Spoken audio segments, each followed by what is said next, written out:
Hey, good evening, everybody. I'm Devoid. This is my dad, Rev Atheist, and welcome to Redacted, a live podcast where we sit around and talk about Star Citizen and its development. What do we got going on today, Rev? Honestly, not entirely sure, but I do know that we've got IAE coming up here this weekend. We've got a new 3.24.3 patch, which is including the new Starlancer Max. We've got the Polaris out. It's been a lot of fun doing Yeah, we that. do. We got EPTU sitting out there with 4.0 keeps that they're putting out for some play testing, and quite a few people have had a chance to get in that. So we've got plenty to talk about. We Um, do. We do have plenty to talk about. I guess we'll go chronologically, right? So 323.3. It just dropped yesterday. Um, and with that, we're kind of in the midst of a new global event, and we've had a little bit of a chance to play around with that, right? So, Save Stanton, how much of that have you done so far? I have done exactly 3 instances of the first mission. Me too. Cool, cool. Me too. So yeah, 323.3 is the IAE patch, but they have introduced, I think we talked a little bit about this last week, a new global event called Save Stanton, where apparently the Slicers, a new gang, are here fucking things up more or less, and it's our job to stop them. So far 3 phases out. The first phase is a series of 6 missions where you get to either defend one ship out there in the reaches of space from these slicers, these pirates. Shoot down about 15 ships, and you pass the mission.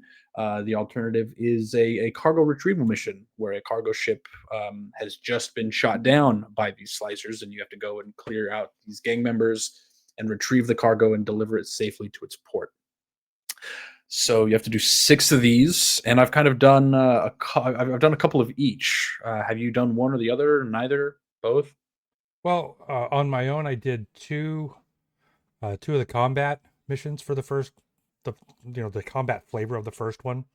Yeah. The protect a ship, essentially, is what that is.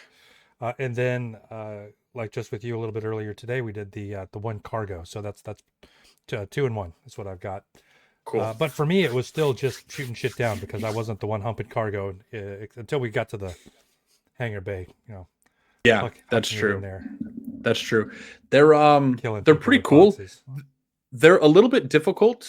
At least the protection one is, right, because the ship that you're protecting usually is not a very robust ship. In the Yeah, couple of cases that I did it, it was like a Mercury Star Runner, which has a reputation for, although being a medium-sized ship, it's not very well protected, right? yeah. But So, when I did it myself, I was in my Redeemer, mhm. right?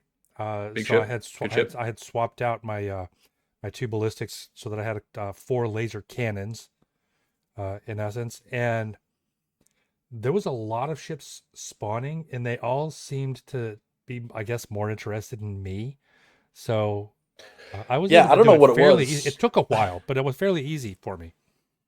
The very first one I attempted was actually on Monday, and I ended up giving up because I didn't have a whole lot of time, and I really like I was getting ready for work or something. I had a couple hours to kill, so I thought I'd give it a try. I actually went in my Buccaneer, little one seater fighter. Oh, you took the buck Um, out. I haven't seen you in the buck in a yeah, while. I know I haven't flown it in a while, but somehow I don't know how they were 100% interested in me. So I thought to myself, oh, this is easy enough. They're not even going after the ship. I'm taking these fighters out. I ended up getting brake checked by a Talon fighter, and so we collided, and I ended up giving up. But then today we went right back as a group with the Polaris of all things, to go and do this combat mission. And it's like we downed like one ship, and then by the time we killed that one ship, they had already destroyed the ship we were defending. So I think it Really? depends on a lot. Yeah, like server health, I think has a lot to do with it. If it's a really healthy server, they're going to focus more on the ship, right? Hmm. Maybe it's because there were more of us doing it where they were a little bit more aggressive. I'm not exactly sure. So I don't recall. Have they put in the NPC combat styles yet? They've been updating those patch to patch. Where they've been doing So NPC flight so I updates for wonder sure. if maybe I was just getting a bunch of NPCs who were like, "Eh, whatever. Oh, let's go attack that guy." Oh, you're versus talking like about. you went to like a bunch of them that were just really focused. Gotcha. I know what you're saying. You're asking if they implemented the variety of NPCs that have different behaviors with like an RNG sort of kind Right. of situation. I don't think they've gotten that far yet. Hmm. Um, I Well, then I maybe don't that's think not what's so. happening. But maybe I'm wrong.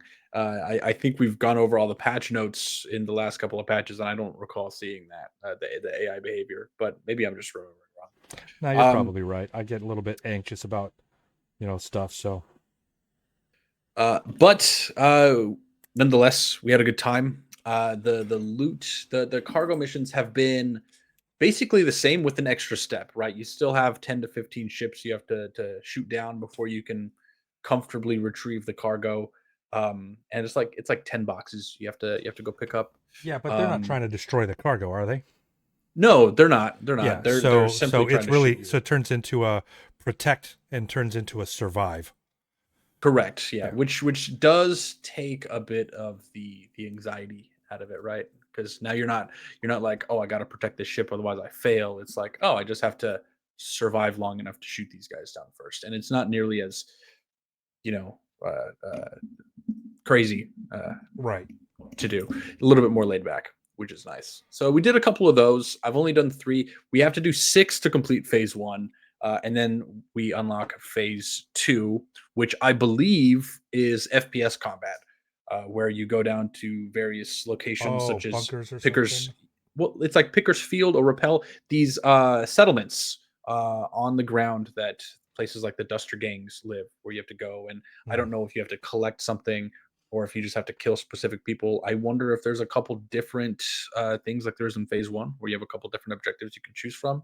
Maybe somebody who's watching can kind of chime in here. But phase 2 is next, and you have to do 6 of those as well. So 6 of those missions. And then after you do that, you gain access to phase 3, which is an Idris. Idris, you have to kill an Idris, basically. For those of you who don't know, the Idris is like a big capital ship, right? Definitely Huge. want to take It's the Polaris for that. absolutely want to take the Polaris for that. So it's a big capital class ship. We're talking like 20 to 40 crew operating. It's got like a carrier deck along the entire bottom. It's a big ship, and we get to go and kill one of those as phase 3. Um, they have some cool rewards, right? I think you get a reward per stage, right? And The I think payout so is decent. far, yeah, the payout is decent. It's like 180 something thousand per mission, which is nice. But I mean like the hanger rewards, right? They're giving out these pyro themed attrition guns, which are kind of cool.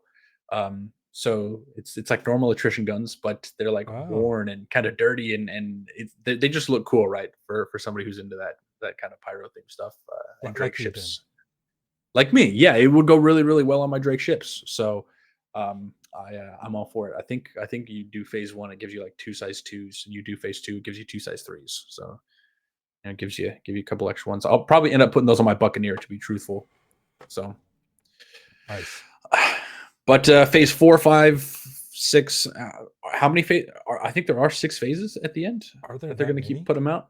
Maybe they're going to stop with 3. I don't know where I saw I 6, I but had it in my head that there were going to be 3, but then again, I'm not paying close attention. So, maybe um, I'm wrong. But we'll see. You do all the phases, you get the rewards. Does anybody know what the phase 3 rewards are? Maybe you can let us know. But that's happening right now. Uh, we did get a couple extra ships, the Polaris being one of them, and we had a whole talk last episode about the Polaris and just how awesome it was. But we finally got to actually like boots on deck yeah, experience it. What are yeah. your thoughts on the Polaris, Rev? First of all, as I had hoped, they did in fact update the loaner matrix. So all of the big ships that had a hammerhead as a loaner now instead have a Polaris as a loaner.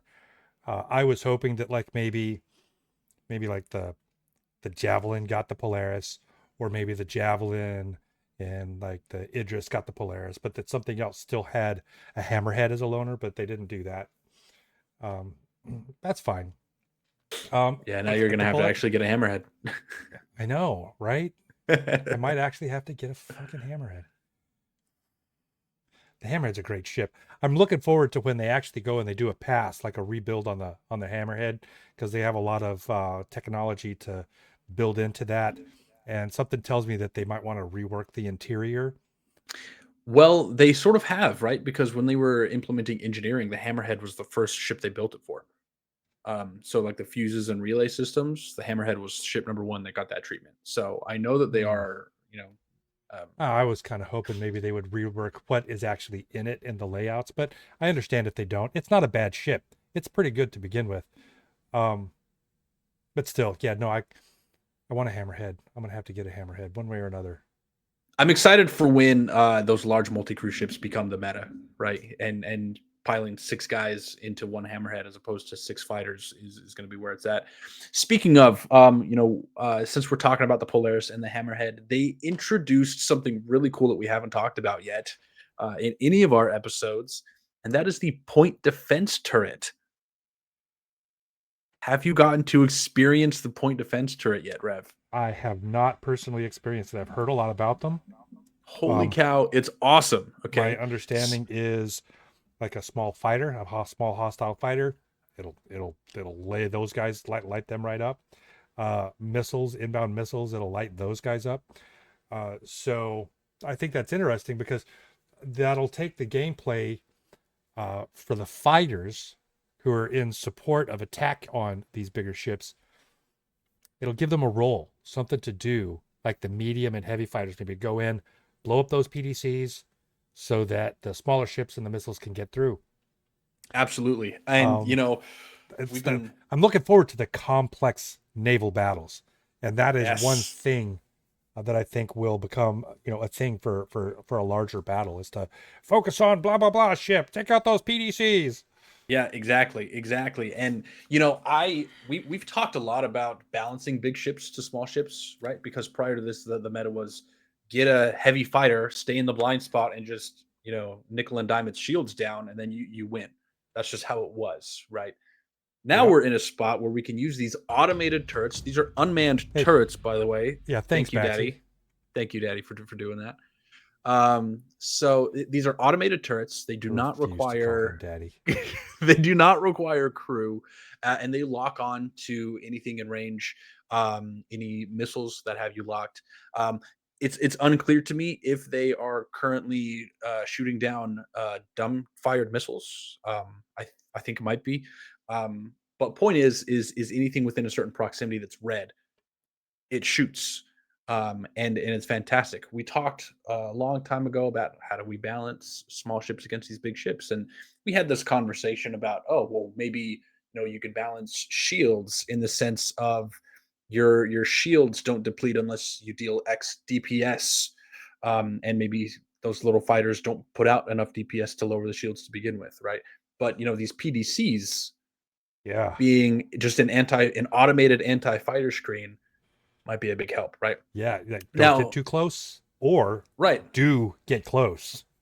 right. And if you aren't close, then you're within cannon range, right? But if you are close, you're within PDC range, and so you have to be really really strategic in how you handle these big ships, and Yeah, that is very exciting.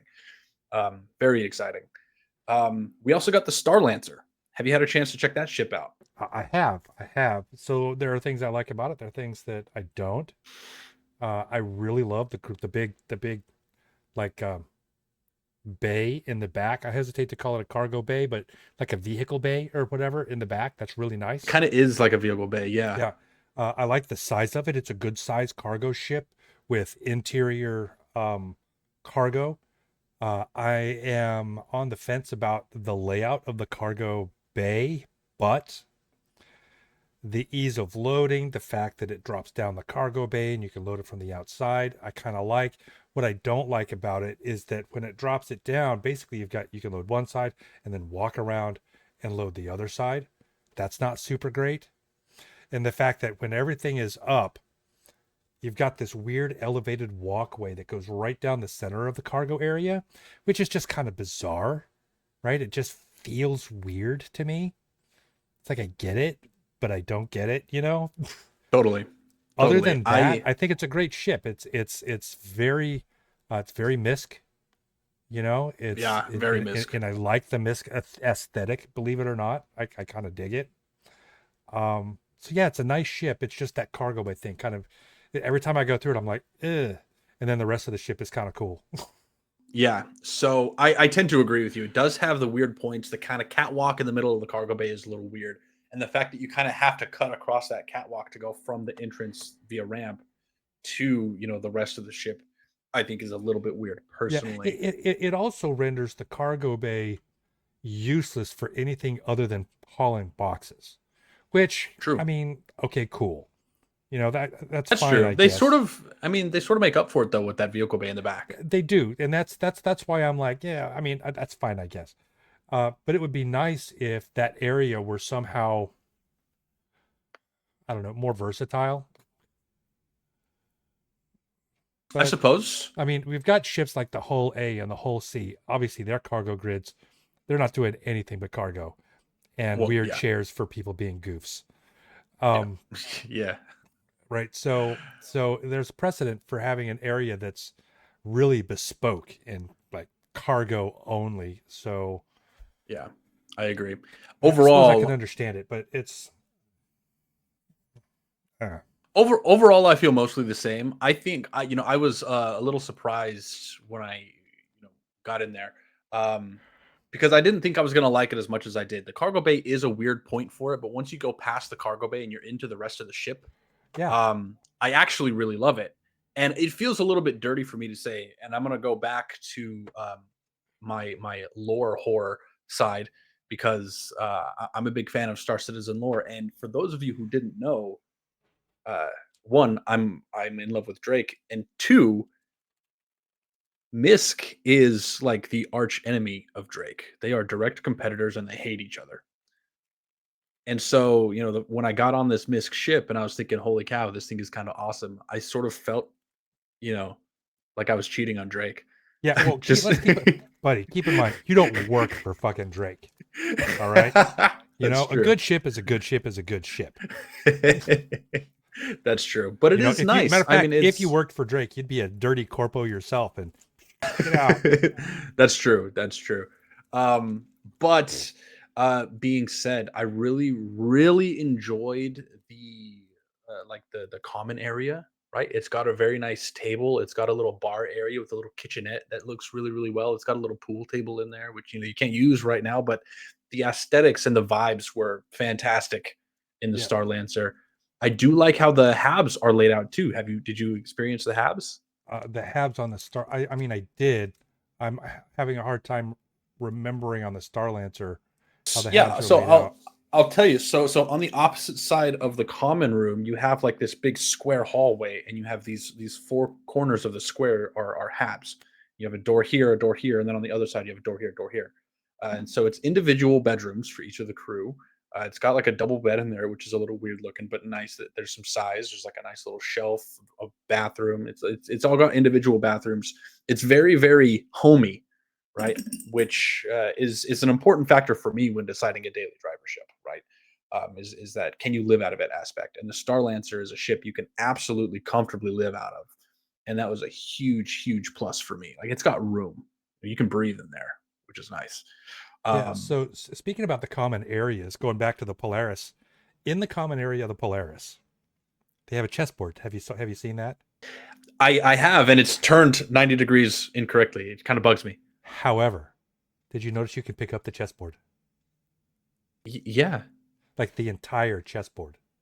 I didn't know you could pick up the entire chessboard. Yeah. That's kind of cool. Yeah, I noticed as I was in there, I was like, oh, I wonder if you can. And of course, I'm like looking at all the little pieces, and then I happened to click on it. I'm like, wait, I've got an F over the board itself. I didn't pick it up, but it's like you can pick up the board. So maybe That's you could cool. pick it up and turn it and then set it down again, and then you'd be fine. That'd be nice. That'd be nice. I do want to play But a yeah, chess game on one of these ships, though. My, I played most of a chess game on an MSR with somebody before, but then we got run up on by pirates and the ship blew up, so we didn't get to finish. But we played most of a chess game in Star Citizen on the Mercury Star Runner, and we it should was stream a great. game.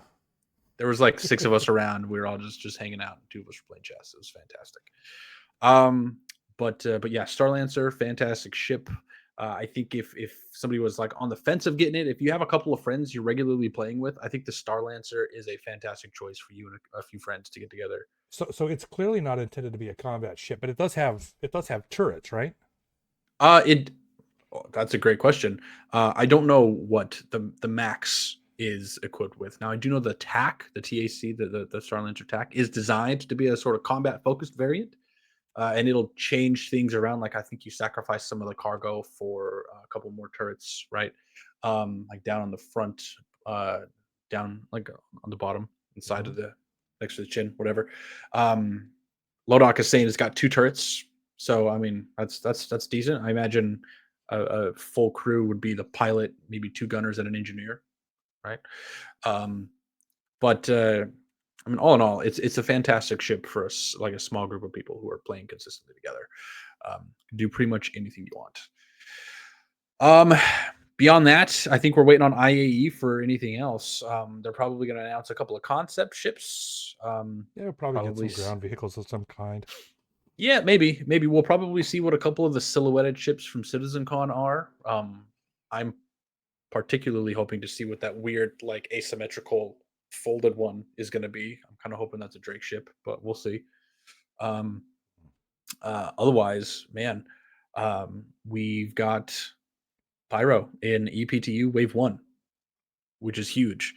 Um, this is, and it's not just Pyro. We've had Pyro available to the masses before, but it's been a really, really limited play tests where only certain planets were available, not all the systems in. So let me rephrase here. We have a full 4.0 playtest in Wave One PTU. Right. I'm not playing because I have a pact with a friend. We're gonna go experience Pyro for the first time together. But Rev, I know you've been in. I Give me have. your I have. impressions. I've been in. So I'll be honest, I haven't done much exploring of Pyro, right? For me, the goal was get in there, grab a Polaris, and navigate the wormhole. Right. So I've gone through the wormhole a few times, just understanding, okay, so how do I get around the obstacles in there, and what does it feel like to have to actually navigate through the twists and turns of the wormhole? It's been pretty cool. So there is this idea that when you go in, so like you're stand inside and you go into the wormhole, of course it's all glowy blue. As you cross the threshold to the pyro side, the wormhole itself turns red, which I thought was kind of a neat little That's pretty thing. cool. I That think is actually it pretty would be kind sweet. of cool if it was a little more gradual. It's kind of like, I mean, it's not like you flip a switch. So I mean, it's a little gradual. It would be nice if it was more gradual. But anyway, so that's been fun though, because um uh the plan, of course, for us is to get a bunch of folks together, load up the Polaris, fill the Polaris with the support that we need. We don't need to get specific about what exactly we're doing unless you want to. But we're going to fill it in with support. We're going to have some other supporting ships with some other orgs, and we're going to make a big venture of it. And unless there's a reason for me to not be there, my plan is to pilot the Polaris with you in command, of course, of the fleet. Right. So I'll be That'll be commanding the exciting. I'll be commanding the flagship, or piloting the flagship while you command the fleet, and so I want to make sure that I get us through safely. But it's real cool. Going through the wormhole is really cool. It I think I did actually make a venture to Bloom, but I didn't go down to the planet. I just wanted to, fly across, see how the fuel went, see how the flight through Pyro space was. It was cool.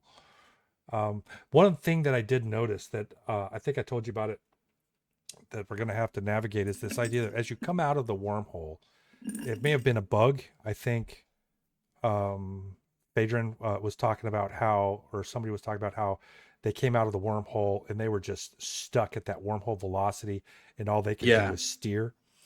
And they were Uh, just flying. Yeah. so for me, coming out of the wormhole, I mean, you get yeeted at Mach Jesus out of that damn thing. So you have to slow the hell down. Uh, or at least my experience was that I had to slow down a lot. We're talking like 15, 1800, So meters per have like. you? I think you should give this a try because when I need to slow down quickly, it seems to be the perfect way to do it. Have you tried switching to gun mode? to just hit the brakes and just slow you down really, really quick? I haven't. You should. I Or will, drop your and landing or gear drop or the something, landing gear. or something ridiculous. Yeah, no, I think I'll try that the next opportunity I get. But yeah, so I would like one time I tried. Okay, hey, I know if I turn around and do my forward thrusters, right, instead of using retros, except that as I was turning around, I slammed into an asteroid and just blew the hell up in my Polaris. Nice, Just nice. completely bit it. So that's not an option. You want to be able to pay attention to where you're going. So we'll be facing forward. I might try some strafing to avoid obstacles.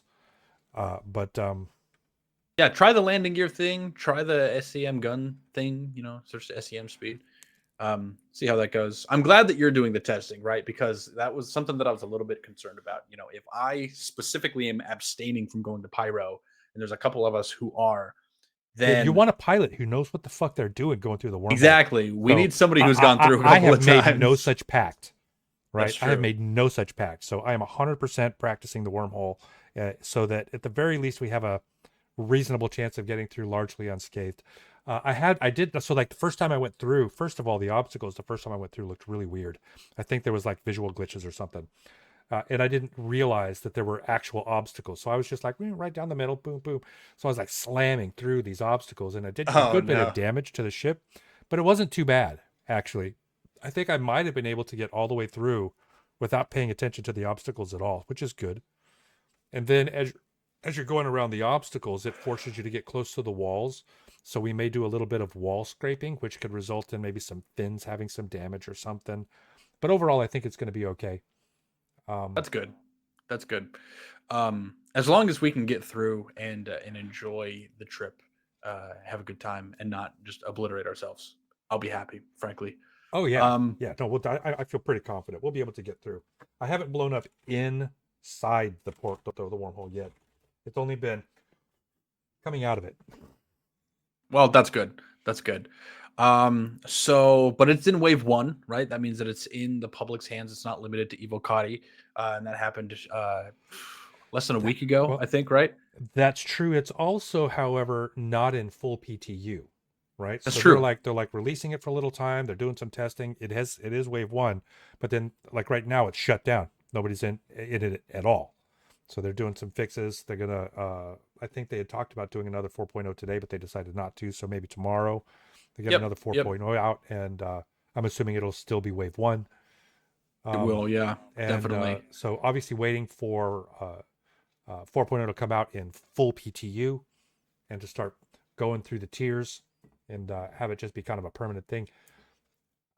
I don't know. We'll see. We'll see. It's Yeah. So. so I'll tell you the one thing that I was really wondering about the first time I did a 4.0 like a tech preview. Yeah. Every time you cross from one server to another, you'd drop out of quantum, and sometimes you'd be at a spot where you try to go forward and you'd make that jump. It would like kind of push you over the edge, and you drop out of quantum again, and you just have to do that 4, 5, 10, 15 times until eventually you're on the other side of the line and you could go. They cleared that up. I was well. That's really good. I don't know that I crossed the threshold, honestly. But We'll have I to. didn't have a problem. You'll have to give it a try. If you put on your display info, I know that you can actually see what server you're in, and so Yeah, if you I know, but I forgot to look at it. okay, I see. I see. Right. All I know is that from where I launched to the Pyro Gateway, I had no problems, and I went through the Pyro Gateway and everything was fine. Well, good. That's good And news. then again, I'm pretty certain that I did go. I recall coming up on Bloom, boom, Bloom, right in my face. So I flew to Bloom, and again, didn't have any problems. So over all of that, I had to have crossed a server boundary somewhere, I would think. I mean, at the very least, in the wormhole, you did. Hmm. In the jump gate, you did. At the very least, right? So it's not just kicking you out of the jump gate, No. which is a good sign, right? Yeah. Uh, Admittedly, I thought that we were going to run into much worse issues than we are running into, right? I was expecting to see really, really silly bugs like you cross into a new server and you just get 30k because that server has crashed and the other one hasn't, right? How have server errors been in your experience in the Oh, PTU? I haven't been in a lot, but I haven't seen any. Okay. Okay. Well, if you do get in more, you should let me know. Let me know how it goes because Yeah, I'm that is a good curious. question. How's it going to work with a server error? Like if a server Right. drops. Right. Hmm. Because it's communicating with the servers around it. I don't Are think. all of them going to go down? Well, I think they've talked about when the Dynamics server meshing comes out that the idea is like one of the other servers or like the area will be distributed probably amongst the existing servers until they can spawn a new one. I'm curious if I'm remembering that correctly or if I'm making that up. And then I'm also curious if I'm not making that up, if that's the behavior that they'll have for the static server meshing until they can spin up the second server and hand off resources. So I don't know. I don't know. We'll see how that Yeah, goes. I don't know either. I don't know either. It'd All I be know real is that it's nice all if they tied could. to the replication layer. It'd be real nice if they could recognize that a server is having problems, spin another one up, hand it over gracefully, and then shut down the one that's having trouble, so that you So never they've have actually a talked 30K. about that. They've actually talked about that and talked about utilizing tools in order to predict server crashes before they happen, right? Because we know that we can watch things like the server bandwidth and the server frames and be like, oh, this server's on its last legs. As Star Citizen players, we've learned to see the signs, and so if Yeah, CIG can develop something to monitor those signs in an automated fashion. Be like, oh, this server's on its way out. yeah, and Spool another one up and do the switch. they probably have some indicators that they can monitor on the back end that we're not aware of. That'd be either equally or potentially better predictors of a potential crash as well. So yeah, Absolutely. I hope they are doing that, and I hope that they make some good progress soon because that truly I think would be the death of the 30K. I think so as If you well. can identify and replace a server before it goes down, Absolutely. then that's Absolutely. high So value stuff. here's something kind of neat, and it makes me wonder how they're going to approach 4.0 on release. Right, their sweet spot right now seems to be around between 350 and 400 people across 4 game servers in one shard. That seems to be what they're favoring. Yeah, And well, if you think so, about the numbers, then that's sitting at approximately on average 100 people per server, which is yeah, what we currently have. So I mean that makes that's sense. true. That's true. What I'm curious to see, partially because I know that we have things like base building coming, but with this whole server meshing thing in general, right, and persistence being tied to that, do you think we're going to get the ability to choose our shards? Mm, choose our shards. So the shard system that they have is dynamic, right? So as I think about other MMOs in the way that their system servers work, they had like a list of, hey, these are the servers you can go on, and yeah, you can choose what server you're on, right? And that's kind of the question, right? Are they going to be able to say, hey, here are the shards that we have, and you can pick one? The problem I have with picking shards is that the way that CIG is doing it is they just create a shard, and it gets this randomly generated name and they populate it and it lives for as long as it lives and then it dies as other shards take its place, right? Which makes it, I'm not going to say more difficult, but certainly weirder to pick your shard, right? Because then you have to be like, hey guys, which shard are you on right now? And they have to open up, you know their development console and go, oh, okay, hold on, oh yeah, it's well, I'm on this shard. It gets, I mean, it's weird, right? It would just be I get weird. that. I So get so that. that they'd have to come up with a way to identify shards that make it clear to the users what shard you're on so they can communicate it to other people. Or they'd have to have some kind of static shard naming system, which is all stuff I don't think that they've really talked about.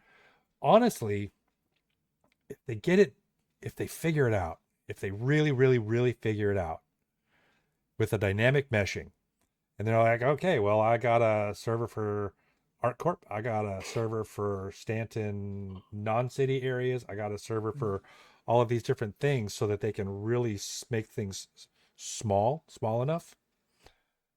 Then we don't need to worry about shards because a single shard for a geographic area, single shard for US, single shard for EU, everybody's coming in, and there's so many servers on this one shard that it's not necessary.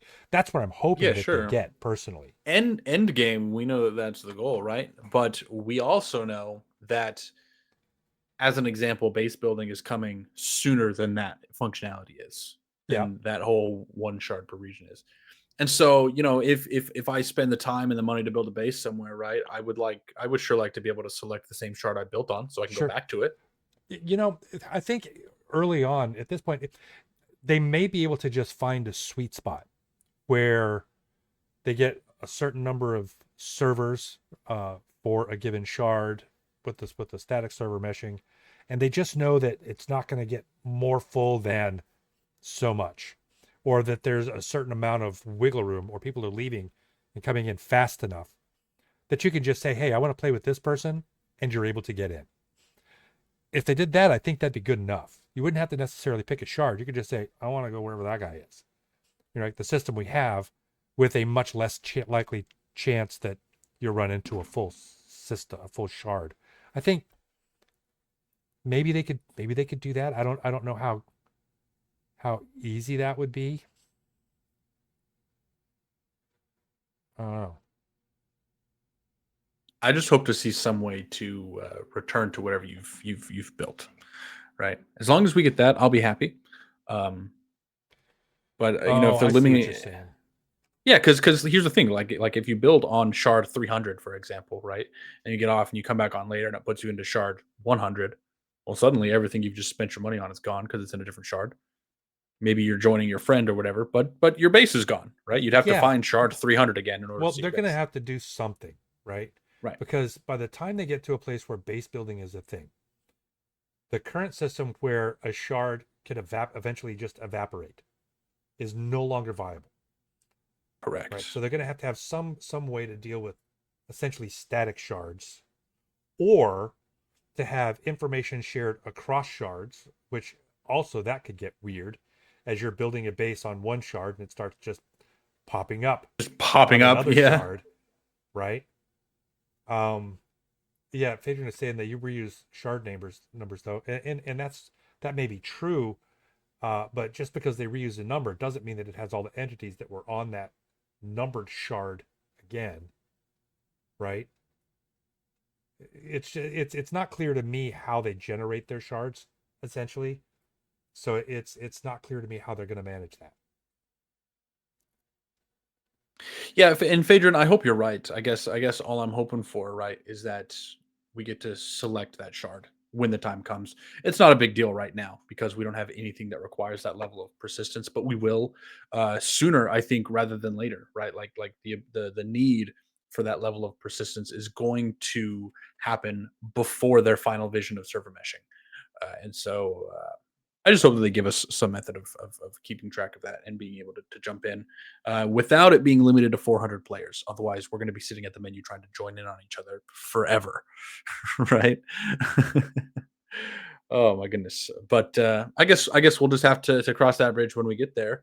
Um, it's exciting nonetheless. We know that Nix is coming along pretty well. Any predictions for when Nix is going to come out after 4.0 is out? Absolutely not. I get that. Next year, I get that. Optimistically, I would say next year would be cool. Next year would be cool. Um, but late yeah. next Oh, year, if next year. one more thing with 4.0's release into the live environment, we are getting a full wipe. We're talking items, reputation, and wallet. How exciting is that? Yeah, so I mean, I think anybody who convinced themselves that that wouldn't happen was deluding themselves, I agree. because we're talking about a new system with new loot tables, new gameplay opportunities. We're talking, so there's certainly economic impact there. We're talking about just like a revamped economic system and revamped economic balance. Uh, Yeah, check out those pyro prices for things like ammunition. are they pretty high? Oh my goodness. I saw a snippet of a 4.0 playtest, and I don't know if they've changed this again since. They may have, but like size 9 torpedoes, Yeah. 400,000 a pop. Fuck me, dude. A2 bombs. Ain't nobody got time for that. 590,000 credits a pop. Bruh. Okay. Okay, I'm sorry. You're having too much fun with that. But point is yeah, $680,000 A2 bombs. Well, I know that they're wanting to make those big weapons that to have the, you know, to really make you feel the gravity of using them. Absolutely. Right. Yes. And having them be expensive, I mean, it makes sense. And it's a good way for you to go, ugh, I don't know if I want to waste this A2 on like some bunker when it's probably not going to penetrate. Right. Imagine spending 2 million, 3 million credits to bomb Jumptown just to go move drugs and make 500,000. Right? Yeah, that's not Imagine. economical. Imagine, now that does beg the question, are we going to have a whole new wave of insurance fraud happening? Are they going to balance that by maybe taking those weapons or consumables like ammunition out of those ships when you file, right? Like if you file an insurance claim for a new A2, is it going to come empty? So you can't do that anymore, Yeah, right? I do think they're going to increase the wait times, right? So And they should. which would make it much less viable to just reclaim. So for example, I don't know if you're aware of how long it takes to claim a Polaris. Any It's like guess? an hour and a half, right? And then Yeah. expedited is like 45 minutes. Yeah, it's not an insignificant amount of time. You're not just going to blow up your Polaris to reload it. You're Right. just not. Right. Well, I mean, shit, if you're getting size 10 torpedoes for $500,000 a pop and there's 28 of them, I might wait 45 minutes. Yeah, I mean, yeah, but that's fair. but I do hope that I know that they talked about the different insurance levels, and I think the base level of insurance is going to be exactly that: a bare chassis with it's not going to come with bombs, it's not going to come with whatever, right? Your missiles are going to be empty, your torpedoes, your bomb bays. I think it's all going to be empty, bare chassis, right? I know there's different levels, and I think like level 2 will give you like a maybe I think level 1 is just the money. No, it's the warranty. Goodness gracious. I'll have to look at it again, but I know there's different levels, and I know that the different levels are gonna cover different things. Right. And if one of those levels covers things like torpedoes and bombs, that insurance needs to be ridiculously expensive.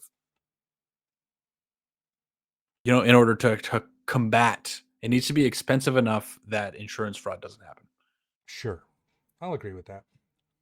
And that's going to be a difficult balance to strike because if you're spending 10 million credits to fucking refill your Polaris, then suddenly your insurance has to be more than that in a 10 million credits a week, 10 million credits a month. You have to spend a lot on insurance to make it worthwhile, right? Um, but then how does that offset with the cost of just a new ship? Right? And what does a new ship come with? Is a new ship come fully outfitted? Right? I don't know. There's a lot that has to happen. I'm excited to see where they go. Oh, here we go. Phaedron says warranties give the ship back. Gives the ship back. Insurance tiers is base. One is base stock ship. Two is ship plus mods, and three plus. Uh oh wait. I'm not understanding what he's saying, but yeah, agent wear on the ship, you 3 get a is UC payout. plus decor. Oh, okay. Plus decor. Got it. That makes sense. Yeah, ship plus mods plus decor. That makes sense.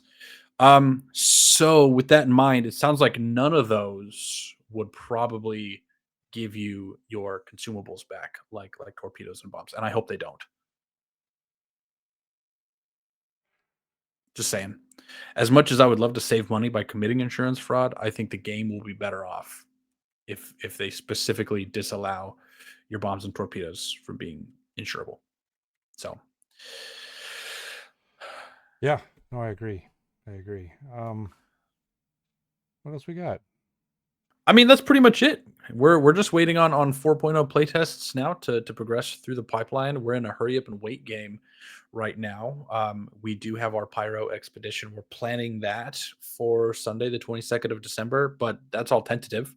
right? It all depends Yeah, there's on a whole lot of assumptions with that. a Assuming whole lot. that the 4.0 PTU at the least is going to be available by then for all backers. Right. And that's kind of, it's a gamble no matter what, right? Because the goal is to make this trip in PTU where everybody has 15 million credits to play with so we can afford the expedition. Because I don't know if you've tried to refuel a Polaris, but it's a shit ton of money to refuel that thing. No, I haven't attempted to because I haven't been able to dock the damn thing. It's like I think a full tank is like 1.5 mil or something. Like it's not cheap. Yeah, Really, not that cheap. much. Yeah, that much. And so if we waited for wipe, suddenly we're all down to 20,000 credits and we have a problem. So Yeah, it's going to be hard to run that thing. That's true. it's going to be hard to run Like, that everybody, thing. give me your 20,000 credits. Right. And then, by the end of it, you're like, oh, I got 500,000. What can I do with that? The answer is not shit. Yeah. So, yeah. Well, the fun thing is, here's the thing. I feel like, when we get that thing, I'm hopeful that it's fun enough to play with the Polaris that we can regularly get a group together to man the damn thing up, get at least most of the guns loaded up, and go do like bounty hunting missions or something where we're out there combating, like the big heavy ships, the Idrises, and just blowing those up, and making some money for a group, while at the same time enjoying the multiplayer gameplay. I'm hoping that it's fun enough to do that, and that people would be interested in doing that enough that they don't just go, no, I'll go get in my fighter, and do the single player play that's so common these days. I hope so too. I mean, I know that we're kind of beating a dead horse here, but I do hope to see that even getting together frequently with friends on a ship like a Polaris or an Idris, it doesn't become missile spam. Like, oh, we're doing Vaughn, so let's just ram the size 10s up their ass all day and take the cargo. I hope it doesn't become that, because I think the idea of manning the turrets and engaging in that, even an NPC fleet battle, is just so appealing. So I hope that we see that. And our activity in our own group is pretty good. I mean, it's a fucking Thursday night, and I think there's 10 or 15 guys in the chat hanging out right now. So yeah, I mean, it's a good group, right? And Monday Maneuvers, we've always got plenty of people. It seems just about every day now we have a pretty good group. So I'm sure we can put something together fairly consistently. Probably. We might just need to say, you know what, we're gonna get out the big ship, load it up, and just go do stuff. And then eventually people maybe will start seeing, oh, they're breaking out the big ship. Let's go join the big ship. Yeah. We'll see. Hopefully. But I think that's really all we're talking about today. We're probably 10 minutes short, but I think that's okay. Exciting things happening, and we're probably going to go back in and work on our save Stanton stuff. But IAE is starting in this weekend, so we've got 2 weeks worth of that. For those of you who are considering playing, it is also free fly, so you get to get in for free, try the game. You don't have to spend any money. They give you a couple of ships to try out for free. You can also go to the Aerospace Expo. You can go to the floor and rent any ship on the floor for free as well. So this is a great chance to really try the game and try every ship possible over the course of the next 2 weeks. So if you've been thinking about hopping in, it's a great time to do that. Last week I did something. I didn't tell anybody. We did a raid. I'm going to go ahead and do another raid today. I found somebody here on the RSI site who's streaming. So let's see if we can do that. Also, before we do that, obviously want to encourage everybody stop by our Twitch or our Discord. I don't think you mentioned that yet. Discord.gg/. I have not. PFCS. Always welcoming. Jump in Mimir as well. There's almost always somebody in there these days to talk to, if not play with. So definitely do that. Let's see if we can raid. It's been fun. Thanks. Thank you guys. We'll see you next week. treasure, but still craved more. The fleet always hunted, but I slipped away. But now my luck's gone, and the skies turn gray.